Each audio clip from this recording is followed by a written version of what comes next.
Ačiū labai prisijungusiems. Dvasinė praktika nuo nulio. Pirmosios temos 4 dalis, paskutinė šitos įžanginės temos dalis. Kam reikalinga dvasinė praktika. 4 dalis, kurią pavadinau lengvai patikrinami požymiai. Su šituo užbaigsim tos tokių paprastų visas dvasinės praktikas apjungiančių požymių ir savybių pastebėjimus. Ir paskui prieisim jau prie tokių, kaip sakant, aukštesnių materijų, bet prieš tai dar siūlau pasigilinti į šitą dalį. Ir jeigu kažkas neklausėt ankstesnių dalių, tai būtinai rekomenduoju paklausyti, kad įsijaustumėt.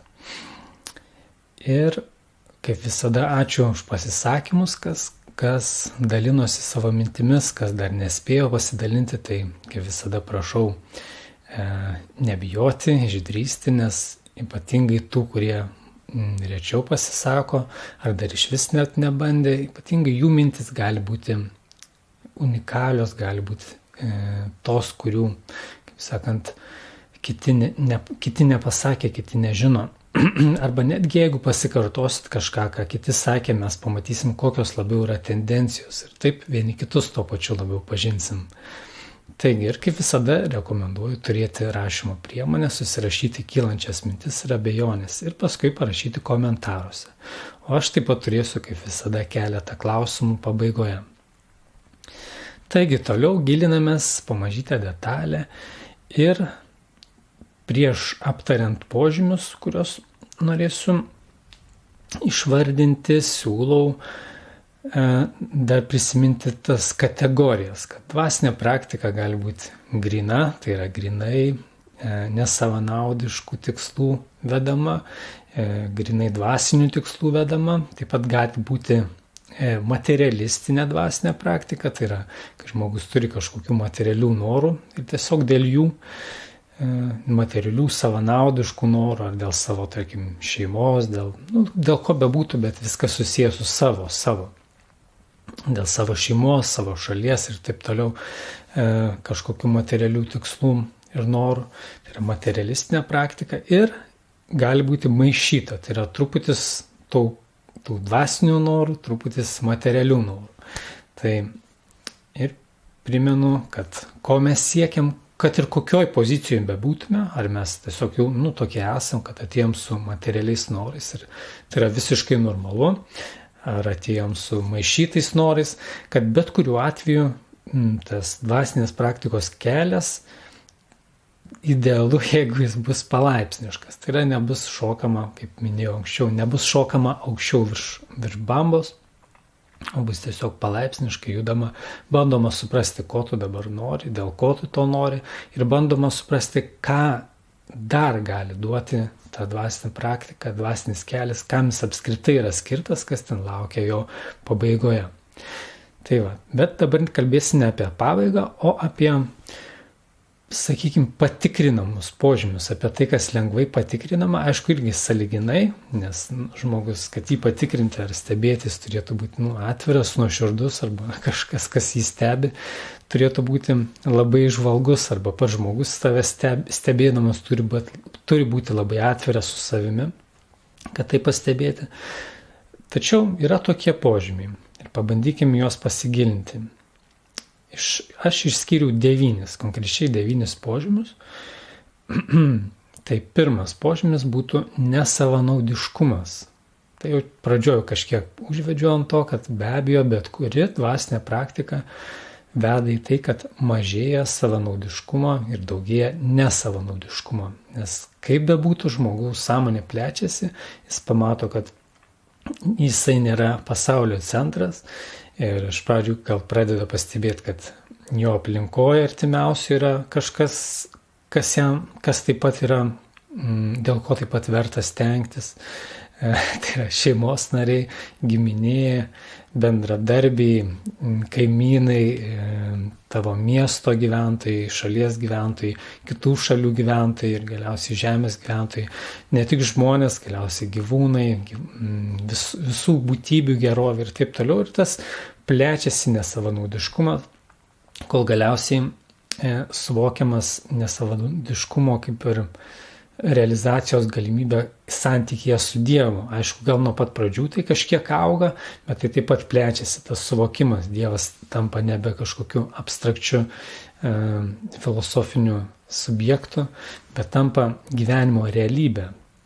Ir tas nesavanaudiškumas ima persmelkti visas sritis, plečiasi šitaip. Kitas požymis. Antras, mažėja noras jusliniam pasitenkinimui. Tai reiškia, mažėja noras malonumams, patogumams ir panašiai. Tai, kas yra patiriama tiesiog juslėms, klausai, regai, skoniui ir taip toliau, kontaktuojant su juslių objektais. Tai yra tiesiog visiškai toks psichofiziologinis dalykas, tiesiog elementari materiali ar psichinė, psichologinė reakcija, kai žmogus patiria malonumą iš tokių ryšių, šitų kontaktų ar kažkokius to, ką žmogus mato, to, ką girdi ir panašiai.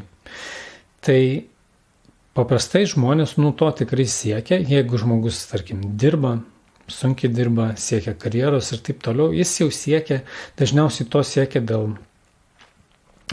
dėl būtinų poreikių patenkinimo, bet žmogaus kaip būtybės, kaip sutvėrimo būtini poreikiai tikrai nėra dideli labai.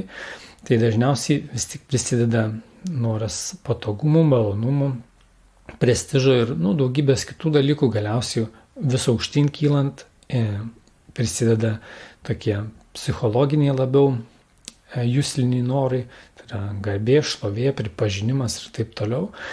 Ir tai yra normalu, tai yra žmogiška.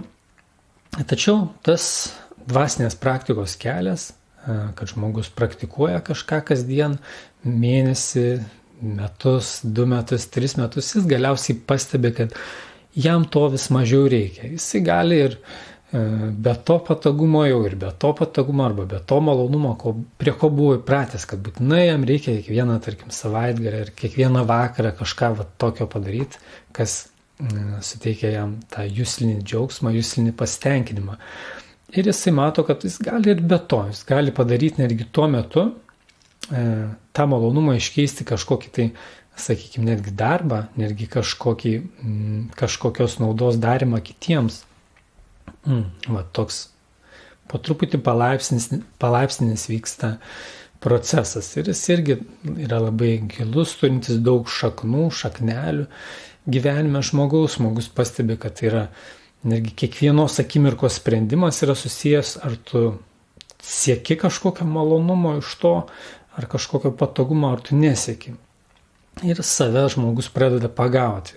Ar jo žodžiai, jo mintis, jo veiksmai, kas bebūtų sprendimai, visur būna susijęs su tuo ir jis pagauna, kad vis mažiau reikia to juslinio pasitenkinimo. Trečias punktas. Tai yra, kad mažėja materialių norų. Bendrai.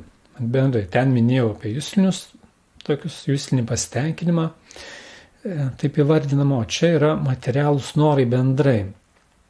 Ar galima būtų pasakyti troškimai, norai ar troškimai, nes aišku yra tie būtinieji poreikiai, bet kiekvienas žmogus turi kažkokius tai norus, vizijas, troškimus karjeroje, santykiuose, daugybėje sričių, kurių siekia per gyvenimą, bet praktikuodamas jis kasdien reguliariai praktikuodamas ar vienaip ar kitaip, jis pradeda pastebėti, kad tie nebūtinėjai norai ar troškimai, kurius galbūt taip stipriai siekia, kad jie nebe taip stipriai svarbus atrodo, nes žmogaus vidus užsipildo ir jam laimės tos kažkokios vaikytis nebe taip ir reikia.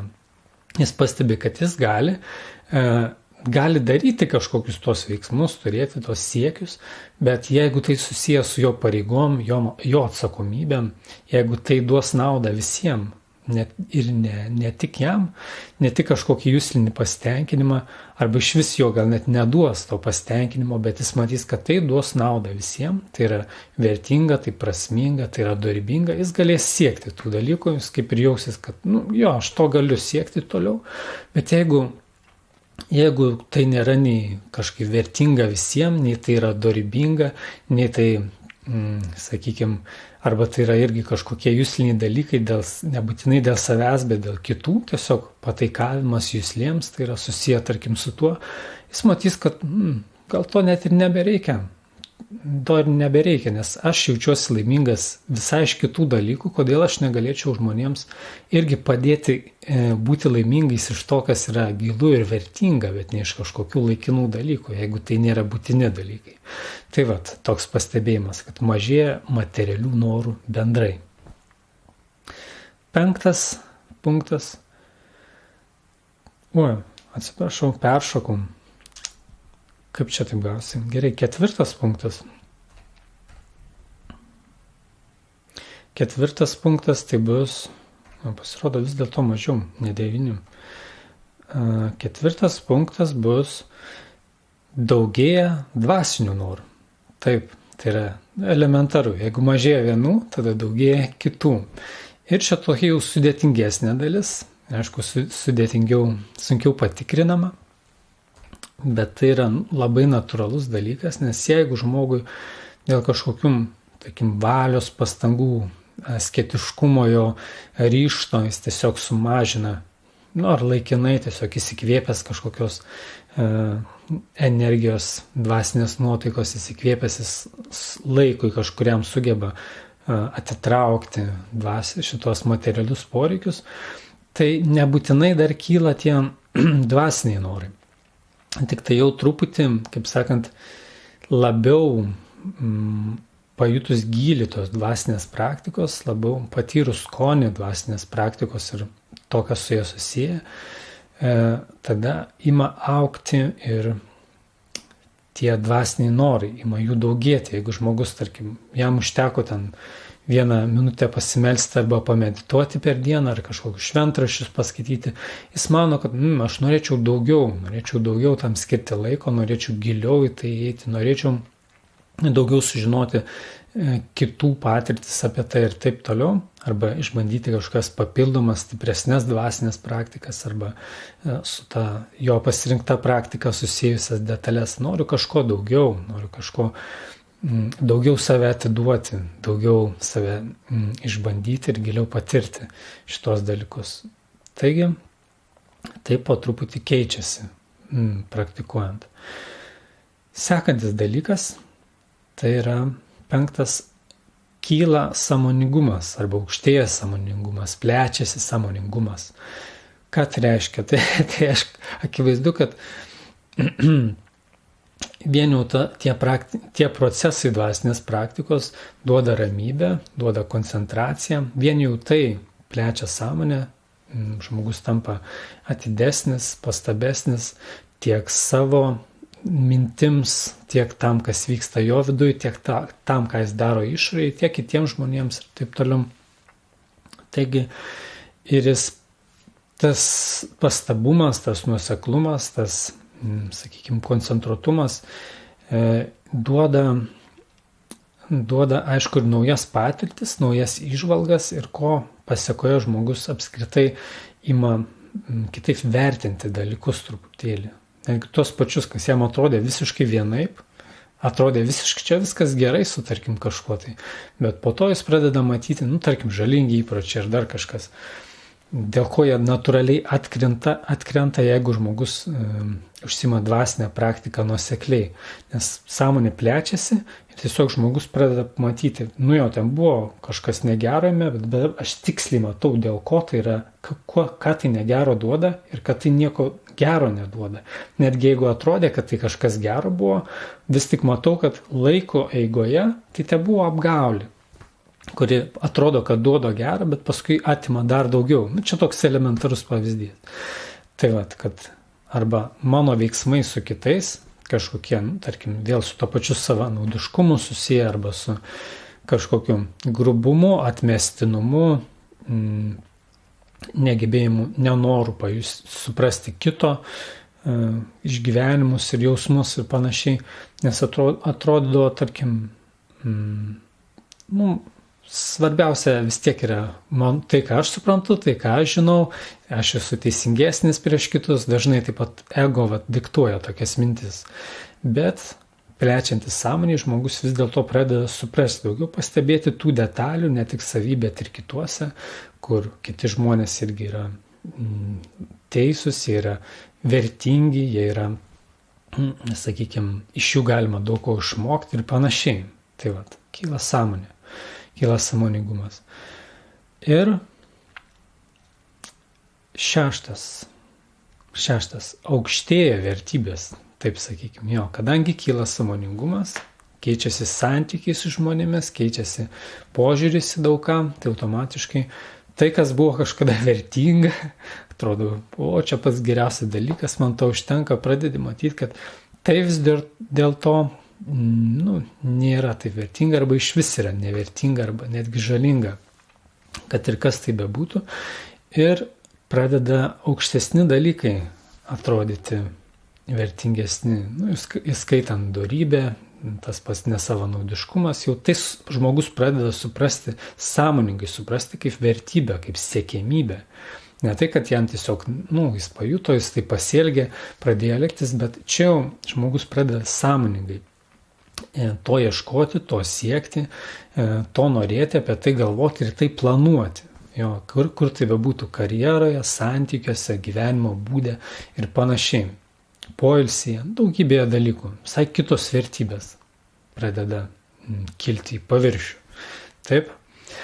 Ir septintas, kad po truputį atkrenta žalingi įpročiai. Šitą jau kažkiek minėjau, tarp kitko taip gausi, bet išskirsiu, nes tai yra akivaizdu, tai yra patikrinama, tai yra matoma, tai yra stebima ir imant kažkokias bendruomenės, bet kurios dvasinės tradicijos, kuri yra autoritetinga, yra nuosekli, yra gyva, yra perdodama, kurios mokinama yra, mes tą pastebime, kad tie žalingi įpročiai atkrenta savaime. Dėl tų visų anksčiau minėtų punktų, kad kyla sąmoningumas, aukštėja vertybės ir žmogus natūraliai ima rinktis tai, kas yra nežalinga arba mažiau žalinga, kiek tai yra įmanoma.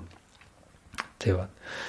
Ir aštuntas, toks labai paprastas, vėl prieinam prie to pačio, kad daugėja vidinės laimės ir vidinės ramybės. Jeigu žmogus,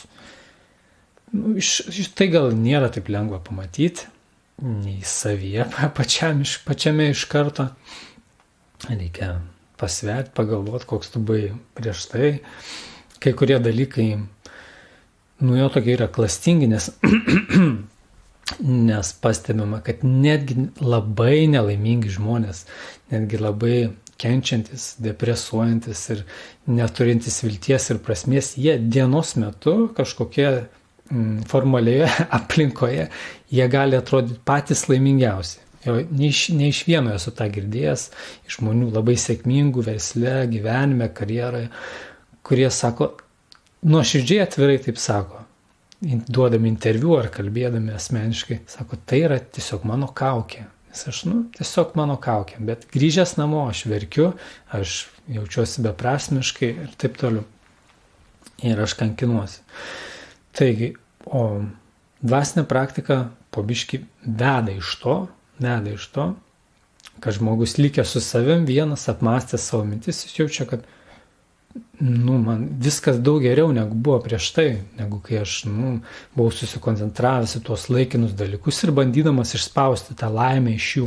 Dabar aš laimę gaunu iš to, kas visiškai paprasta yra. Tai yra, ką kiekvienas žmogus gali be jokių kažkokių išorinių pastangų ar investicijų. Tai yra tiesiog užsimdamas dvasinę praktiką. Taigi, daugėja tos vidinės laimės ir vidinės ramybės, kaip sakiau. Ramybė tai nebūtinai reiškia, kad žmogus tiesiog, tai nereiškia apatijos jokių būdų. Tai reiškia, kad jis yra ramus viduje. Jis gali būti veiklus išoriškai, bet jis bus veiklus ne dėl to, kad vaikosi kažkokios laimės, bet dėl pareigos, dėl taip toliau. Taigi vidinė laimė ir vidinė ramybė. Ir dabar siūlau visus tuos pačius punktus, tai kad juos dar labiau įsigilinti, dar labiau juos realizuoti, peržiūrėti dar kartą atvirkštinę tvarką. Tai yra, kuo tai skiriasi nuo materialios praktikos. Tai yra materiali praktika, kabutėse, taip sakau. Tai yra, kai žmogus yra savo gyvenimo tikslų pastatęs materialius dalykus, materialius siekius ir kasdien sistemingai daro kažką tai. Mokslas, darbas, santykiai, bet kas, bet dėl materialaus tikslo, nes tas pats gali būti ir ne visai dėl materialaus, bet šiuo atveju dėl materialaus tikslo, kai žmogus palaipsniškai dieną iš dienos tam skiria laiką. Taigi pažiūrėkim, kuo skiriasi. Čia buvo, pirmą kalbėjom apie tai, kad didėja nesavanaudiškumas, tai čia elementariai didėja savanaudiškumas. Jo. Tai yra labai lengvai matoma, labai lengvai pastebima, kad žmonės, kurie labai ant savęs tą gali pamatyti, turbūt jeigu nuoširdžiai žiūrint, kad mes pasiekę kažką tai gero ir mūsų norų nesumažėja materialių. O dar bet koks pasiekimas tų norų tik padaugina, padidina. Tarkim, tu norėjai dviračio, tau reikės jau ir įrankių komplekto, ir ten aprangos atitinkamos, gavai dviratį aprangą, tau jau reiks, tarkim, maršruto atitinkamų ir taip toliau ieškoti, skirti laiko ir vis daugėja, jau nekalbant apie automobilį, apie namą, šeimą be abejo ir daugybę kitų dalykų, karjerą, kur atrodo, tik tai šitą pasieksiu ir jau būsiu toks laimingas, kad galėsiu savo laimingas vaikščioti ir švilpauti. Ne, žmogus tai tik pasiekia ir tų norų tik dar daugiau padaugėja ir laiko dar labiau pamažėja, nes visus tos norus reikia pildyti, dažniausiai sunku susivaldyti, jų neįmant siekti, jo labiau jeigu už pasiekimus tu gauni galimybės materialias, prasiplečia tavo galimybės, tai automatiškai tų norų daugėja ir netgi pastebima, tokia jau, taip protas mūsų veikia, tokia iliuzija yra, kad žmogus sako, kai šitą pasieksiu, aš tikrai jau tada galėsiu ramiai ten užsiimti dvasiniais dalykais ar investuoti santykius, skirti laiką, bet būna atvirkščiai dažniausiai, žmogus pasiekia ir jis visiškai vėl tarsi nieko nebūtų sakęs, tarsi nieko nebūtų galvojęs, jį, kaip sakant, suvysto tą materiją. Tai yra materialus savanaudiškumas. Didėja su materialių norų tenkinimu. Materialia praktika, kaip sakiau.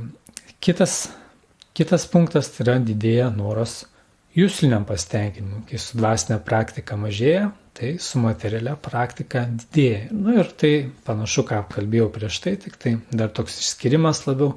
Ir tai yra labai irgi pastebima žmogus po sunkios darbo dienos, kurie dirbo, tarkim, net ir savo mėgstamiausiam darbe, kurie dėjo visas viltis, kad jis ten patektų ir galvoja, kad ten bus jis laimingas. Po tos sunkios darbo dienos jis nori tiesiog malonumų arba užsimiršimo, atsipalaidavimo, komforto, patogumų ir panašiai. Jis gali dirbti net ir sunkiausius darbus.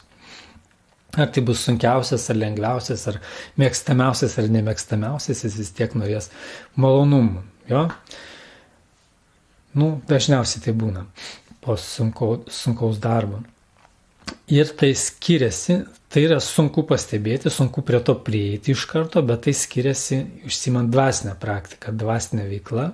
Žmogus pajaučia, kad po rimtos dvasinės veiklos, praktikos, pastangų ir patirčių, jisai tas noras jusiniam pasitenkinimu krenta, kaip sakiau, o šituo atveju materialios veiklos atžvilgių jisai kyla ir jo vis daugėja. Tai kas būtų užtekę jaunam, tarkim, jau vyresniam amžiui, tiek neužtenka. Reikia kažko tokio labiau rafinuoto, labiau išdirbto, labiau kokybiško, malonumų, tų patogumų klausime. Dėl to, protas taip įsivelia. Ir senosios, pavyzdžiui, dvasinės tradicijos būdavo sudėliotos taip, kad tai vyktų atvirkščiai, kad su amžium reikėtų vis mažiau žmogui, jis galiausiai galėtų gyventi visiškai paprastai ir sugebėti būti laimingas, gyvenant visiškai paprastai, visiškai sugebėti jisai tiesiog išmokomas taip, kad sugebėtų iš laimę pasisemti iš dvasinių dalykų. Jo? Todėl to pasitenkinimo juslino vis mažiau ir mažiau reikia. O čia vis daugiau ir senatvėj turi būti vien tik tai patogumai, vien malonumai, viskas labai sudėliota, visko pasirūpinta. Tai vat, tai yra toks slidus dalykas. Trečias punktas yra daugėja materialių norų bendrai. Jo, kaip ten pasakau, kad mažėja, o čia daugėja. Tai yra, kad jo, čia jau prie to pačio savanaudiškumo. Ir net ne visiškai savanaudiškų materialių norų, tiesiog, kad tai yra materialūs norai, kur žmogus galvoja, kad jam gerai tai yra, kitiems bus gerai, visiems bus gerai, jeigu bus va, šitie materialūs dalykai, jis kažką gyvendino, jis paskui jau mato jau daugybę planų, dar daugiau, ir tų norų daugėja. Ir tai yra, aišku, elementaru, bet kurioje srityje.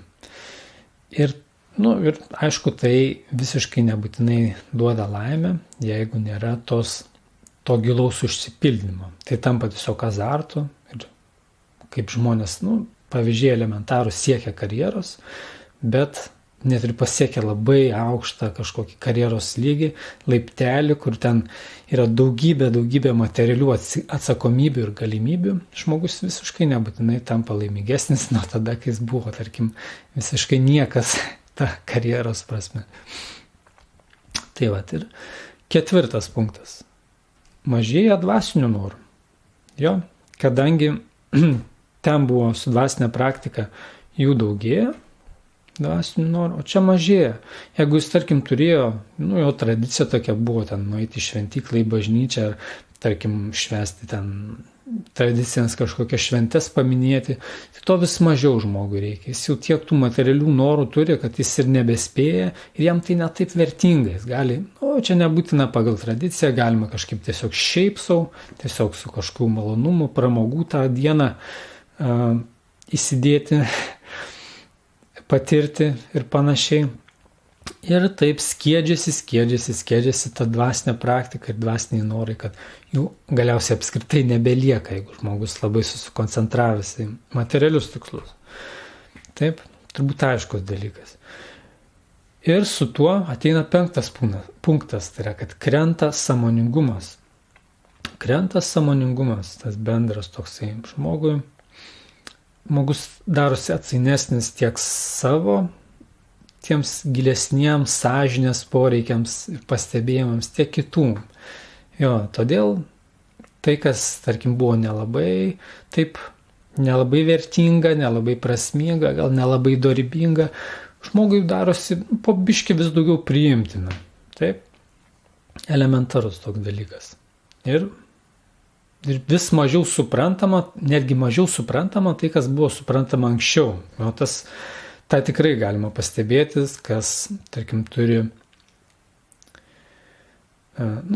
pažįstamų, kurie labai pasinėrė į, arba netgi patys išgyvenant savęs pastebėjo, kad labai pasinėrus į šitos materialaus gyvenimo pinklės, pastebi, kad ką tu jaunystėje matei plačiau, tu dabar net nebesupranti, dėl ko tu vertinai tą dalyką, juk tai neduoda jokios materialios naudos, nei pelno iš to, nei nieko.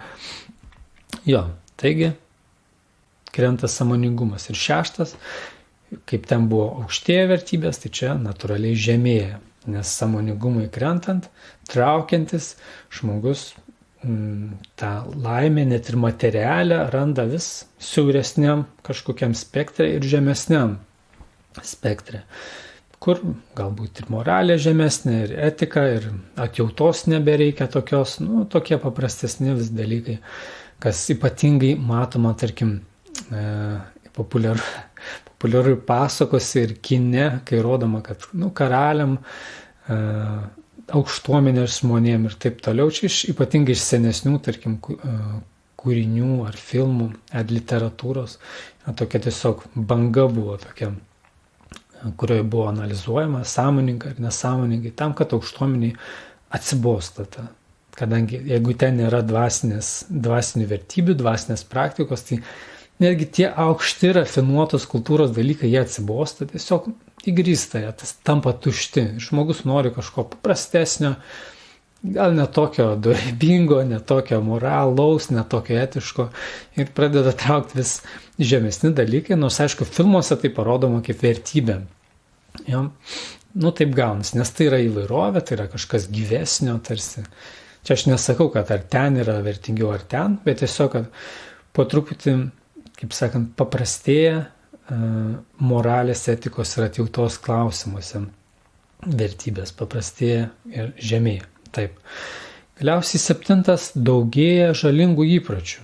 Jo, iš to išplaukia, kadangi moralė, etika, atjauta, visa tai tampa, kaip sakant, nebūtina čia taip labai jau būti šventu, labai jau čia moraliu per daug etiškų, galima ir kalbėti atitinkamai labiau ir elgtis su žmonėm atitinkamai labiau negražiai, vieni su kitais, kaip sakant, jisai su manim, aš su juo, aš nuskriaustas, tai aš galiu ir su kitais atsainiau elgtis.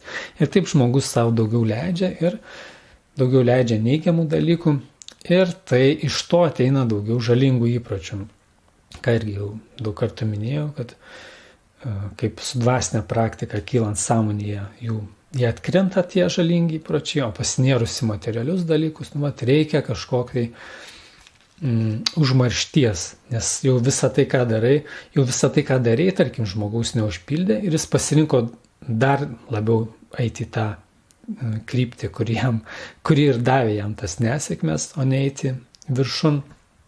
Ir kad, kaip sakant, užpildyti tą tuštumą, tiksliau išjungti sąmonę, pasimiršti, jam reikia įvairiausių žalingų įpročių ir vis daugiau, vis gilesnių, vis kažkokių stipresnių ir taip toliau. Ir galiausiai 9, vėl sumaišiau, 8, tai yra, ten buvo daugėja vidinės laimės ir ramybės, o čia mažėja vidinės laimės ir ramybės. Mažėja, čia jau visi tie ankstesni punktai prie to veda, nes žmogaus, taip sakant, tos laimės negauna iš aukščiau, iš aukštesnių dalykų, tai jis bando ištraukti iš visur, kur įmanoma ir vis labiau nusivelia, tos sritis laimės pačios siaurėja, jis tai bando iš kažkokios šlovės, prestižo, iš jūsų tenkinimo, iš visur, bet galiausiai nusivilia ir gaunasi vis ta laimė tokia vis mažiau ir mažiau užpildanti ir žmogus tuo pačiu turi vis mažiau ir mažiau ramybės, ką labai gerai pastebi psichologai, psichiatrai, psichoterapeutai, kad žmogui tenka išrašinėti raminamuosius, migdomuosius ir šitos nuo nerimo sutrikimų ir panašiai. Tai nerimo sutrikimas. Žmogus pasidaro sutrikęs, neramiai sutrikęs. Tai nerimauja dėl visko, nes jis tikėjosi iš visur laimės ir iš kiekvienos smulkmenos ir ten jos nėra ir tai aišku žmogui kelia nerimą. Ir vidinės laimės trūkumą. Taigi, tiek šiam kartui, gal trumpas apibendrinimas, kad kaip pastebėjom, manau, kad yra tas skirtumas tarp dvasinės veiklos ir materialios. Dvasinės praktikos ir materialios praktikos. Šitie punktai tikrai akivaizdžiai rodo ir juos galima patikrinti, norint, kaip sakiau. Ir reikia tam, kad, aišku, save svarbiausia tikrinti, ne kitus žmonės. Reikia stebėti save, nes mes, kas užsima dvasinę praktiką jau kažkuria, žino, kad jie daro tam tikrą, kaip sakant, mokslinį eksperimentą, mokslinį bandymą. Nes dažnai nežino, kas iš to bus, tiesiog bando, jeigu dar tik pradžia kažkokia. Ir tam, kad, kaip sakant, sėkmingai eiti tuo keliu, reikia analizuoti save, reikia tiek savo protų ir intelektų, tiek per kitų atsiliepimus, reakcijas, tiek gyvai, tiek per tai, kas parašyta knygose, šventraščiuose, ar ėjusių tuo ar kitu dvasiniu keliu, biografijose, pasakojimuose, atsiliepimuose. Taigi, ir baigiam šitą temą. baigiam šitą temą, kam reikalinga dvasinė praktika. Labai prašau visų, kas dar nepasisakė, pasakyti bent po žodį kitą, ar iš šios dalies, ar iš kitų, kažkur pasidalinti truputį, kažkas dar iš jūsų gal net neprisistatė ir galėtų pasidalinti, kad visi jaustumės labiau, kaip sakant, labiau atviri, labiau ryšyje vieni su kitais, labiau nuoširdesni. Ir pabaigai palieku kelis klausimus. Tai pirmas, kas iš išvardintų šitų lengvai patikrinamų požymių jums atrodo svarbiausia? Kaip manote, kas jums atrodo svarbiausia? Antras, gal turite pridurti kažką, gal kažko, ko nepaminėjau, jūs esat pastebėję. Tai prašau pasidalinkit, gal kažką dar atrasim. Ir trečias, tai būtų jūsų klausimai, kaip visada, komentarai, abejonės ir mintys. Tai labai ačiū ir susitiksime kitą kartą jau temoje, kuri bus jau visai iš kitos srities.